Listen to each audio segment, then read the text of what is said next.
Hey everyone, welcome to another deep dive. Today we're going to be, exploring the life and the mystical experiences of Paramhansa Yogananda. Okay. And we're going to be focusing specifically on some of the content from Mirror of Mystics. And Right. you know what I think is really fascinating about all this stuff? Yeah. Is that it's not just about spirituality. It's about exploring like the potential of human consciousness and what might be possible. Absolutely.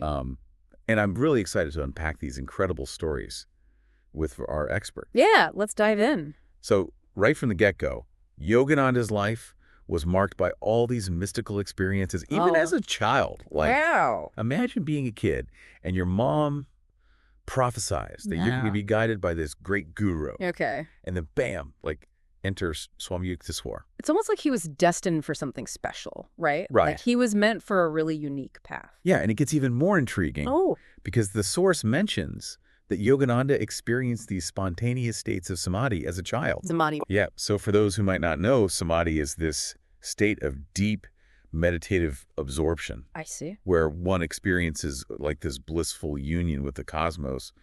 It's almost like a temporary merging with everything around you. Yeah. Pretty remarkable for a kid. Absolutely. What do you say? Yeah, I mean, these early experiences just point to an innate spiritual awareness that I feel like most people, maybe they don't tap into that until much later in life, or if at all sometimes. Yeah, for sure. And then on top of all that, there's this encounter he has with a radiant saint Hmm. who later turns out to be Mahavatar Babaji, Mahavatar. like this legendary yogi who is said to be immortal. Right.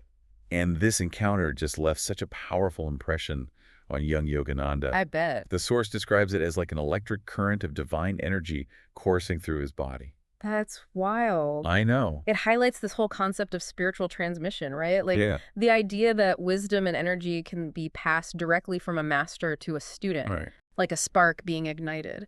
And that kind of sets Yogananda on his path of spiritual exploration. Okay, so everyone listening, just hold on tight because we are about to enter a world that might seem unbelievable. Oh, really?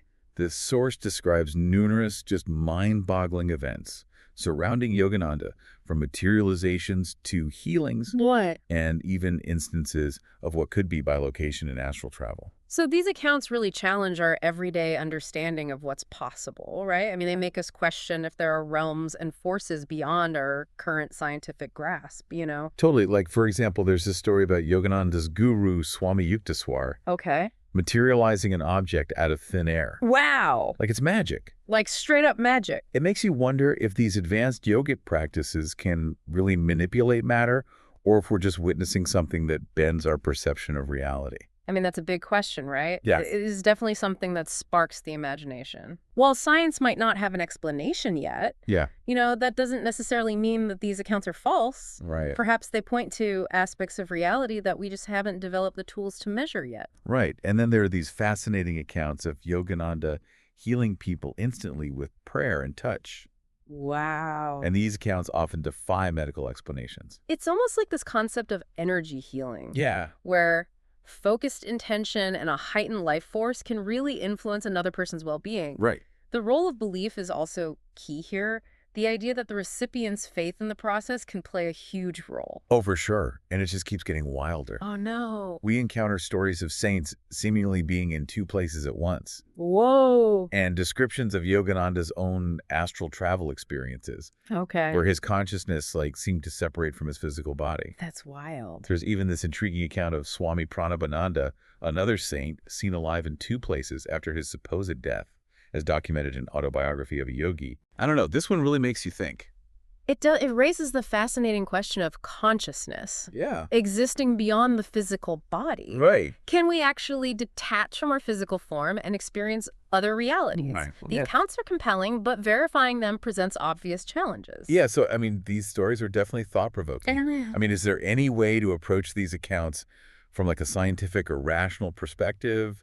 Or are we stepping completely outside the realm of what we typically consider possible? Yeah, I mean, I think while science might struggle to explain these events, it doesn't automatically make them untrue. Okay. It just means that we may not have the understanding or the tools yet to make sense of them. So it's like we're peeking into this world Uh-huh. that operates under like a different set of rules. Right. A world where consciousness just might play a much larger role than we currently understand. Exactly. And perhaps as we continue to explore the nature of consciousness, we'll develop a framework that can incorporate these seemingly inexplicable phenomena. Yeah, that's fascinating to consider. Right. Now, while all of these accounts of miracles and extraordinary abilities are super captivating, Yogananda also offered practical tools for personal transformation. Right. The source highlights Kriya Yoga as a key practice for spiritual enlightenment. Kriya Yoga. It involves breath control and manipulating life force energy. I see. Can you kind of break that down for us in a way that makes sense for someone who's completely new to this? Sure. So Kriya Yoga can sound kind of complex at first, Yeah. but the core principle is actually pretty simple. Yeah. It's based on the idea that by consciously controlling your breath and working with the subtle energy channels in your body, Uh-huh. you can accelerate your spiritual evolution. It's like giving your spiritual growth a boost. So it's not just about like sitting in a cave and meditating for years on end. No, not at all. It's about actively engaging with your own energy to facilitate growth. That's it. Okay. Yeah. And Yogananda believed that this practice really had the power to cleanse the body and mind, enhance vitality, and ultimately lead to an expanded state of consciousness, a state where you experience a much deeper connection with yourself and the universe. Well, that sounds pretty transformative. It is. But he didn't stop there. Oh, no. He also emphasized the importance of meditation and intuition, believing that these practices could unlock all this hidden potential within each of us and lead to self-realization. Self-realization. It's like saying we all have these incredible abilities just waiting to be discovered. And what's remarkable is that this really aligns with modern research on mindfulness and meditation. Oh, really? We now know that these practices have tangible benefits, like reducing stress, improving focus, and even changing brain activity in ways that promote self-awareness and emotional regulation. Yogananda took this a step further, though. Okay. He suggested that these practices could actually lead to profound spiritual insights and a realization of our true nature. Wow. And here's something that I found particularly intriguing. Right. He was really passionate about bridging the gap between ancient wisdom and modern science. Interesting. He even explained consciousness as a force that could shape reality, suggesting that our thoughts and beliefs have a real impact on the world around us. I mean, that's a pretty powerful concept. It is, and it resonates with some of the ideas emerging in quantum physics, Really? where observation is seen to affect reality at the subatomic level. Wow. Yogananda was essentially saying that we are not just passive observers, but active participants in creating our own reality. So we're not just at the mercy of our circumstances. Right. We have the power to influence our experiences through our thoughts, beliefs, and intentions. Absolutely. It opens up a whole new realm of possibilities. Yeah, that's pretty empowering. It is. Now, I know some people might be listening to this and thinking, wait a minute, this sounds a little too good to be true. Sure. How can I apply these ideas to my everyday life? That's a great question, and the answer is you can start small. Even simple practices like mindfulness meditation can have a huge impact on your well-being. You might try bringing more awareness to your breath throughout the day, Okay. or taking a few minutes each morning to just sit quietly and observe your thoughts without judgment. So it's about making small, consistent efforts to cultivate more awareness and intention in our daily lives. Exactly. And as you become more comfortable with these basic practices, Yeah? you can explore other aspects of Yogananda's teachings, like Kriya Yoga, Right. which offers a more structured approach to spiritual growth. So it's a journey of self-discovery, Yes. a process of unfolding our potential one step at a time. Exactly. But even starting with a few minutes of mindful breathing can have a ripple effect on our lives. That's the beauty of it. Small changes can lead to really big transformations. And speaking of transformation, Okay. let's talk about Yogananda's passing in 1952. 1952. The source describes it as him consciously leaving his body in Mahasamadhi. Mahasamadhi. You might not be familiar with the term Mahasamadhi. All right. It's essentially the idea that an enlightened being, someone who has reached a high level of spiritual awareness, can choose the moment of their death and consciously transition to a higher state of existence. Pretty amazing concept. Yeah, it challenges our conventional understanding of death. Totally. And in Yogananda's case, the story gets even more intriguing because his body reportedly showed no signs of decay for 20 days after his death. No way. It's unheard of. That's incredible. It's like his physical body was reflecting the extraordinary state of his consciousness even in death. That's powerful. What do you make of that? This lack of decomposition is often cited as evidence of Yogananda's spiritual mastery. Right. And while it's difficult to verify the specifics, Yeah. the account reinforces the idea that death, as we commonly understand it, might not be the end of consciousness, but a transition to another realm of existence. So it's like Yogananda was demonstrating, even in his passing, that there's more to life than what we see on the surface, that there are realms beyond our physical perception. Exactly, his life story invites us to expand our awareness and to consider the possibility of a consciousness that extends beyond the physical body and the limitations of time and space. It's a powerful message that really resonates with the stories of miracles and extraordinary abilities that we've been exploring. It all ties together in a way. It really does, and I can't wait to dive deeper into this with you. Yeah, me too. So let's move on to the next chapter of his remarkable life and see what other insights we can glean from his experiences and teachings. Let's do it. It's really remarkable how his life just weaves together these extraordinary events and these profound teachings. Yeah. It's as if he's showing us hey, this is the potential that exists within each of us. Just imagine what might be possible if we could just tap into that, Totally. Like he's saying, look, these things might seem miraculous, Right. but they're based on these principles that you can learn and apply in your own life. Absolutely. And that brings us back to the core of his message, right?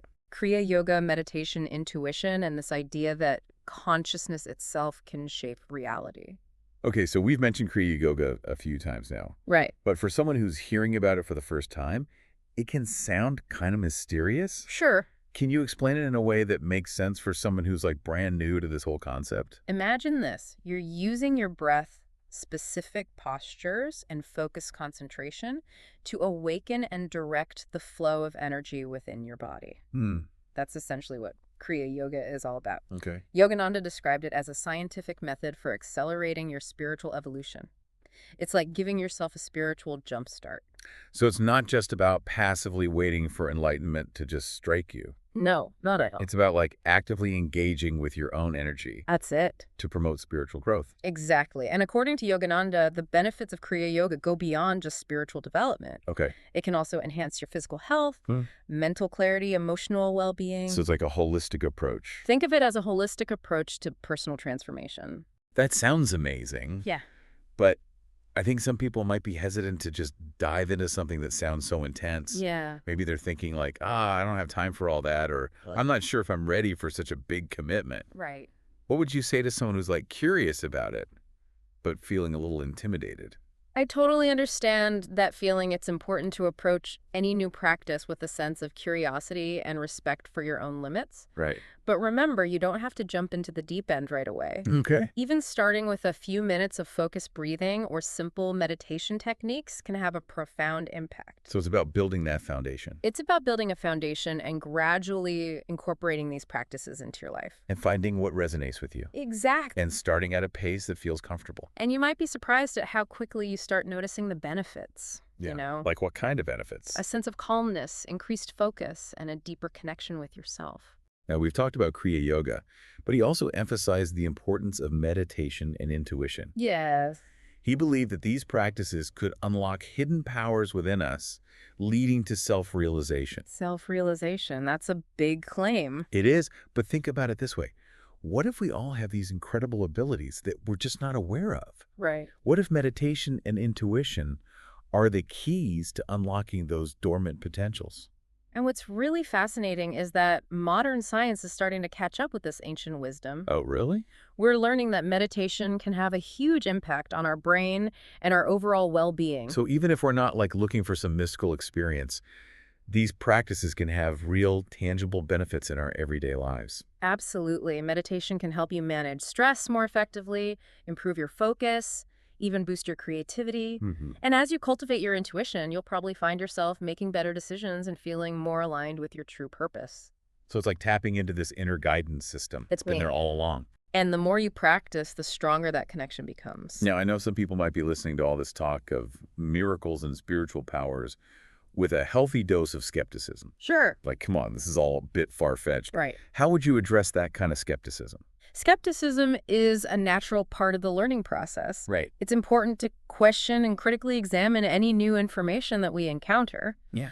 But I would invite those who are skeptical to consider this. What if our current understanding of reality is limited? Okay. What if there are dimensions of existence that we haven't fully grasped yet? Hmm. Yogananda's life and teachings encourage us to remain open to possibilities, even those that might seem extraordinary. So it's not about blindly believing everything we hear. No. It's about having a discerning mind while also being open to the possibility that there might be more to the universe than we currently understand. Exactly. And remember, science is constantly evolving. Right. What was considered impossible a century ago is commonplace now. Yeah, that's true. Perhaps these accounts of miracles and spiritual powers are just glimpses into aspects of reality that we'll eventually be able to explain with future scientific advancements. It's like he was ahead of his time, Right. bridging the gap between ancient wisdom and modern science before science had fully caught up. But that's a great way to put it. He saw no contradiction between the two. Yeah. In fact, he believed that science and spirituality ultimately converge, Mm. pointing to a deeper truth that encompasses both the material and the immaterial realms. And he certainly lived a life that reflected that belief. He did. From his early mystical experiences to his passing in Mahasamadhi, which we discussed earlier. Right. His life story serves as a powerful reminder that we're not just physical beings, but also spiritual beings, Yeah. capable of extraordinary things. So after diving into all this, what are some key takeaways for our listeners? Well, first and foremost, I think his life challenges us to question our assumptions about reality and the nature of our own being. It invites us to explore the inner landscape of consciousness and to cultivate our intuitive faculties. It's about recognizing the power of our thoughts and beliefs to shape our experiences. It's like we're not just passengers on this journey called life. Exactly. We're active participants with the power to influence the direction of our path. His teachings empower us to take ownership of our spiritual journey, to cultivate inner peace and joy, and to connect with a deeper sense of purpose and meaning. And even if some aspects of his story might seem a bit far-fetched, Sure. the core message is timeless and universally applicable. It is. So even if we're not convinced about the possibility of miracles or astral travel, there's still so much wisdom and practical guidance to be found in his teachings. Absolutely. Practices like meditation, mindfulness, cultivating self-awareness, they have undeniable benefits for our mental, emotional, and even physical well-being. And the beauty of these practices is that they're accessible to anyone, regardless of their background or beliefs. It's about finding what resonates with you and making it a part of your daily life. And as you incorporate these practices, you'll likely find yourself feeling more grounded, more focused, more connected to your inner wisdom. Now, I'm sure some of our listeners are feeling inspired to learn more about him and his teachings. I hope so. What would you recommend as a starting point for someone who wants to delve deeper? Well, his Autobiography of a Yogi, is a classic for a reason. Yeah. It's an engaging and insightful account of his life teachings and encounters with spiritual masters. It's a great way to get a first-hand perspective on his journey. It's definitely on my reading list now. Awesome. What else would you recommend? There are also numerous books, articles, and online resources available that explore his teachings in more depth. Okay. And of course, there's the Self-Realization Fellowship, All right. the organization he founded, which continues to offer guidance and support for those seeking to follow his path. That's fantastic. Yeah, So many resources available for anyone who wants to explore further. there are. This has been an incredible deep dive so far. It has. Thank you so much for sharing your insights and expertise.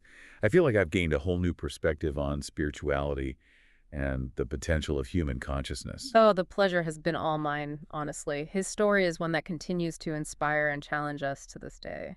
And for our listeners, if you're feeling even a little bit intrigued by what we've discussed today, I encourage you to take that spark of curiosity and explore further. Yes. You might just discover a world of possibilities within yourself that you never knew existed.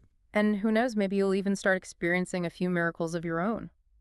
Now, before we wrap up this deep dive into the extraordinary life of Paramhansa Yogananda, Okay. I want to circle back to something that we touched upon earlier, his passing. Right. The source describes it as him consciously leaving his body in Mahasamadhi. It sounds like the ultimate act of spiritual mastery. It really does, and it's not just the manner of his passing that's remarkable.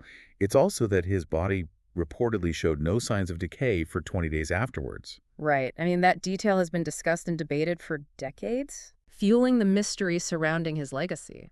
The lack of decomposition is often interpreted as a physical manifestation of his spiritual attainment. It's like a sign that he had transcended the normal processes of decay. Right.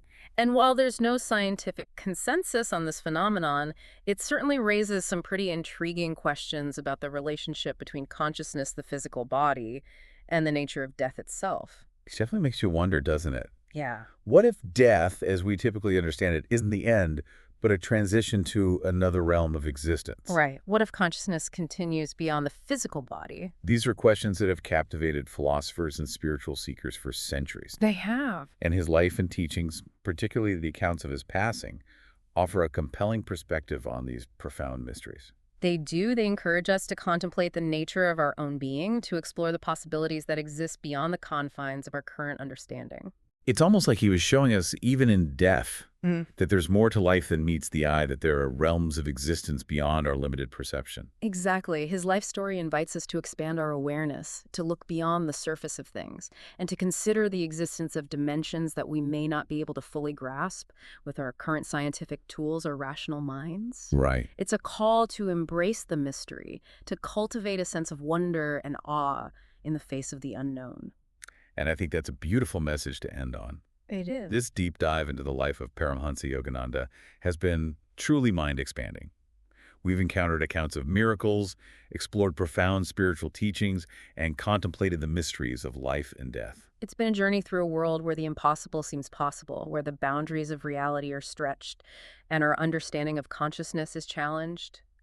His legacy continues to inspire and guide countless individuals on their own spiritual quests, inviting them to discover the divine spark within themselves. So for our listeners, if you're feeling even a little bit intrigued by what we've discussed today, I encourage you to delve deeper into his teachings, explore his writings, and perhaps even try out some of the practices he advocated. Yes. You might just discover a hidden world of wonder and possibility waiting to be explored. And as Yogananda himself said, the happiness of one's own heart alone cannot satisfy the soul. One must try to include the happiness of others also. May his message of love, compassion, and self-realization continue to illuminate our paths and inspire us to live more meaningful and fulfilling lives. Beautifully said. Yeah. And on that note, we'll wrap up this deep dive. Thank you for joining us on this extraordinary exploration. And until next time, keep seeking, keep questioning, and keep your hearts open to the infinite possibilities that exist within you and all around you. As we wrap up this deep dive, I keep thinking about Yogananda's passing and the whole idea of Mahasamadhi. Yeah. It's like he was trying to show us, even in death, that there's so much more to life than what we see on the surface. It really challenges our typical view of death, doesn't it? It does. What if it's not an ending, but like a transition to another way of being? Right, like a doorway to something else. Exactly. And then there's that whole thing about his body not decomposing for 20 days. Oh, yeah, that's a detail that's stuck with people for a long time. It makes the whole story even more mysterious. I think a lot of people see that lack of decomposition as a physical sign of his spiritual mastery. Like his body was reflecting his enlightened state. Right, and even though science doesn't have a clear explanation for it, it raises some really interesting questions. About the mind-body connection. Exactly what is the relationship between our consciousness and our physical bodies? It makes you wonder if maybe how we are mentally and spiritually at the time of death has a real effect on our physical body. That's a question that has fascinated spiritual traditions for centuries, and Yogananda's story offers a really unique perspective on it. It encourages us to explore the possibilities of human consciousness and how it interacts with the world around us. Right, it's not just about believing in an afterlife or reincarnation. It's more about being open to the idea that there's so much more to our existence than what we can currently understand. Yogananda's teachings urge us to question our assumptions, to look beyond what's right in front of us. And to consider that there might be dimensions of reality that we can't quite grasp with our current scientific knowledge. Or even with our logical minds. He's basically saying, let's embrace the mystery of it all. I'll find a sense of wonder in the face of the unknown. I love that. And, that sense of wonder can be such a driving force in our own journeys of self-discovery. Absolutely. It pushes us to explore our inner selves and see what we're truly capable of. This whole deep dive has been such an amazing journey. It really has. We've explored miracles, spiritual teachings, and the mysteries of life and death. Yogananda's life challenges us to rethink our understanding of reality and the potential of human consciousness. And his legacy is still inspiring so many people. To connect with something bigger than themselves. So as we wrap up, what's the one thing you really hope our listeners take away from this? I hope it encourages everyone to question their own assumptions, to embrace those mysteries that life throws at us. And to explore their own potential. Exactly. Who knows what you might discover when you really look within? If you're feeling inspired, remember that Autobiography of a Yogi is a great place to start. It's a fantastic read. And his teachings are out there for anyone who wants to learn more. You don't have to be a yogi or a mystic to benefit from them. Even simple practices like meditation can make a difference. They can have a huge impact on your life. This has been an incredible deep dive, and thank you for joining us on this exploration into the world of Paramhansa Yogananda. It's been a pleasure. Until next time, keep seeking, keep questioning, and stay open to the possibilities within you and all around you.